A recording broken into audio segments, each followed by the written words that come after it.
गंजाम जिला कोदला एनएसी अधिकांश प्रमुख स्थान में लगी सीसीटीवी एवं अचल हो दीर्घ दिन धरी सीसीटीवी अचल हो जो सहर में घटुवा दुर्घटना घटना संपर्क में कौन तथ्य मिलूनी। चोरी डकायती राहजानी भली घटना घटुवा बेले सीसीटीवी अचल हो जो अपराधी नियंत्रण में समस्या उपजुची और जहां नहीं बुधवार बणिक संघ पक्षर एक दाबीपत्र कोदला एनएसी कार्यनिर्वाही अधिकारी अध्यक्ष एवं कोदला थाना रे दिया जाइछि।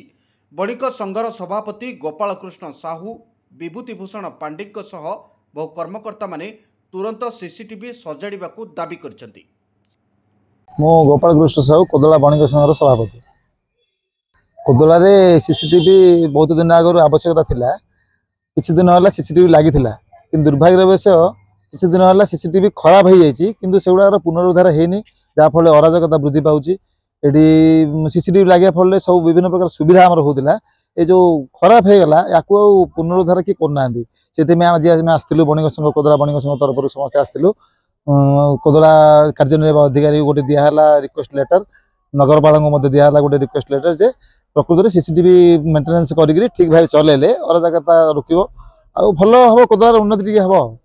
प्राय वर्षे 1.5 वर्ष हम लगी दंडेश्वर छक गोटे थिला, आमर कोदला बस स्टैंड रे गोटे अच्छी 4 छक आमर कुमुरसाई छक से सब गुड़ी अचल हो जाए, को गोटे भी सीसीटीवी ठीक भाव काम दौनी। तो वायर फायर प्रॉब्लम जो होता है जहाँफल आम जानला आम आसी गोटे रिक्वेस्ट लेटर देचु, से कार्यक्षम करेंगे प्रतिश्रुति।